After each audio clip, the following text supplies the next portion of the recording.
Perkenalkan, nama saya Nurul Lisyana dari kelas B1 Manajemen Universitas Balikpapan, mata kuliah Bahasa Indonesia, dan Pak Soleh Pudin sebagai dosen mata kuliah Bahasa Indonesia.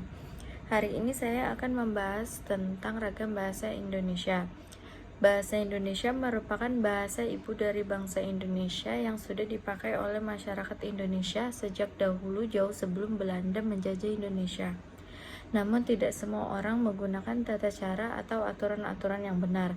Salah satunya pada penggunaan bahasa Indonesia itu sendiri yang tidak sesuai dengan ejaan maupun kamus besar bahasa Indonesia.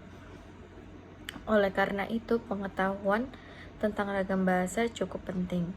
Ragam bahasa adalah variasi bahasa menurut pemakaian yang berbeda-beda menurut topik yang dibicarakan. Menurut hubungan pembicara, kawan bicara, orang yang dibicarakan, serta menurut medium pembicara.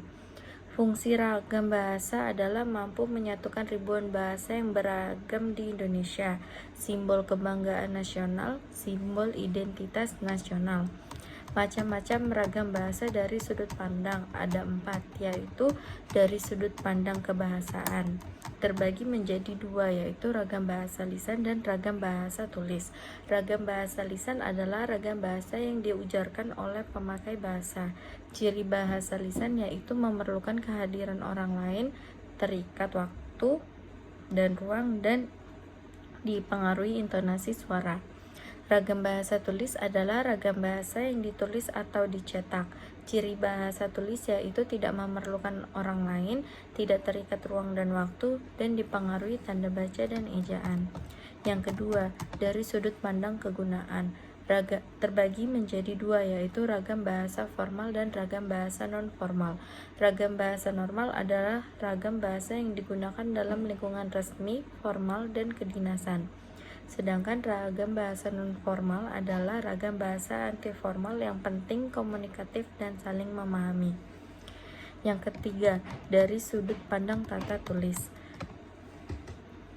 Terbagi menjadi 2, yaitu ragam bahasa baku dan ragam bahasa tidak baku. Ragam bahasa baku adalah ragam bahasa yang sesuai dengan kaidah standar kebahasaan. Ragam bahasa tidak baku adalah kebalikan dari ragam bahasa baku. Yang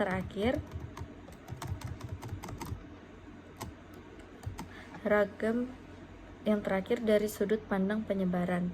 Ragam sosial dan fungsional adalah ragam bahasa yang sesuai norma dan kaidahnya, didasarkan atas kesepakatan bersama dalam lingkungan sosial yang lebih kecil dalam masyarakat. Ragam sosial biasa digunakan pada tingkat sosial atau struktur sosial, sedangkan ragam fungsional digunakan dalam struktur profesi kedinasan atau ragam bahasa yang dikaitkan dengan profesi atau lingkungan kerja, lembaga organisasi, kegiatan tertentu, dan lain-lain. Kesimpulan dari ragam bahasa Indonesia adalah secara garis besar ragam Indonesia terbagi menjadi 2 macam, yaitu ragam lisan dan ragam tulis, di mana kedua ragam tersebut memiliki perbedaan, yakni ragam lisan membutuhkan lawan bicara, sedangkan ragam tulis tidak membutuhkan lawan bicara. Ragam lisan pun akan tetap dapat dimengerti walaupun tanpa subjek, predikat, objek, dan keterangan. Sekian dari saya, terima kasih.